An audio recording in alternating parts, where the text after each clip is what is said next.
Hello, hello. Kimmer here. I'm about to show you how to start your first Hello World program using CodeBlocks. So once you've downloaded CodeBlocks and you open it, this is probably what you're going to see for your first screen. Very first thing I want you to do is go to File and say New. Now for your first C program, we're going to choose Empty File. In fact, everything that we do in this class, you're going to choose Empty File. You'll be given a couple of things. You'll notice the tab here with the asterisk, and it says Untitled. So we're going to go ahead and give it a name, but first we're going to start by typing a few things. I'm going to make it a little bit bigger so you can see. The very first thing I want you to do is start with 2 forward slashes. Okay, this is called a comment. I'll go through everything afterwards. Let's just kind of get through some of this stuff here. But in your comment, I'm going to put my name, and then the next line I might put my first Hello World program. Okay, next thing I need you to do is a hashtag or a pound sign or a number sign, whatever you want to call it. So we're going to include something. So when we do an include statement, notice I'm going to use these angle brackets, and inside the angle brackets is the name of the file that we're going to include. So we are going to include something called the stdio.h. Okay? STDs means standard, IO means input, output.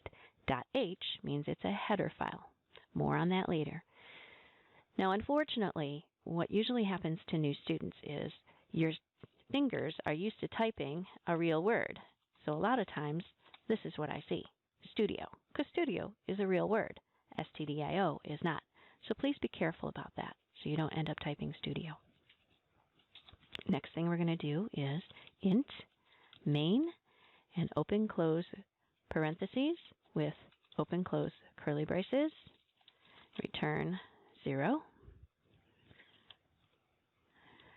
And so far so good. Now it's not going to do anything yet, but this is the main structure that we're going to be doing in this Untitled. I think at this point what I'd like to do is save it.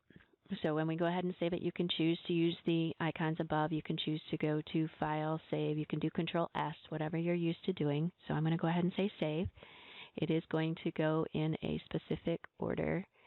So make sure you know, in fact, I'm going to create a new folder, CIS 170, and I'm going to save it in that new folder, and I'm going to call it Hello World.c. Now, CodeBlocks will automatically add a .cpp to your file, which isn't the end of the world. But typically, if you're doing a straight ANSI C file, you want to choose .c. Or .cpp will work. It'll just, usually we reserve that for C++, but either one will be fine. Go ahead and say Save. You'll notice the color coding changes. The comments are kind of grayed out. The include statement is in green. You'll see the bolded int, the bolded return, the colors here. So this is what it would typically look like. Now, if I just want to get it to say hello, I'm going to use something called a print function. So one of the things that I want you to realize is case matters, and we'll learn more about that later, but all lowercase, printf, notice the parentheses.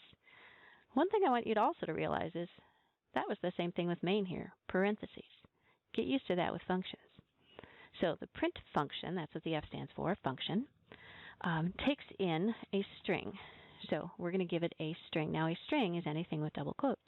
This is where we're going to say hello world. I used to think it was really kind of silly to do hello world, printfs and stuff, until I started realizing how many different programming languages are out there and how valuable it is just to be able to see the hello worlds in all the different languages.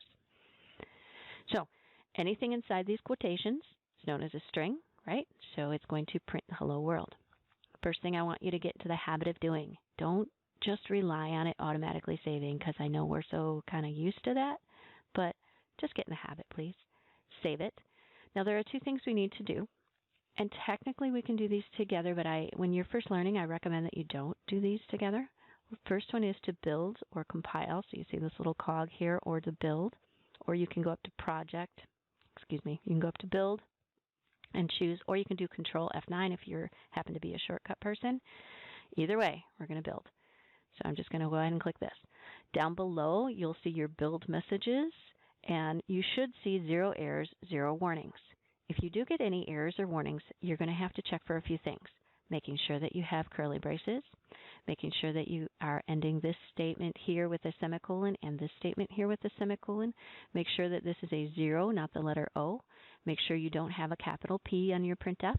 Don't have a capital M here. These are all lowercase. Like I said, case matters, uppercase, lowercase. So watch for any errors. If you have any errors, go ahead and compare it to mine, and then try again. So we're going to go through the build. And then the next button next to it with just the little arrow is the run. So this will run. What will happen, and I can't make this bigger for you right now, but what will happen is you will get then an output, a console output window, and you'll see the words Hello World. It'll also say that process was returned 0, which is good. We always want to see the 0 here, and it tells us how long it took to execute that, and press any key to continue. Hopefully you were able to do that. So this is your first Hello World program. I will go over more as to what all this stuff does later. See ya!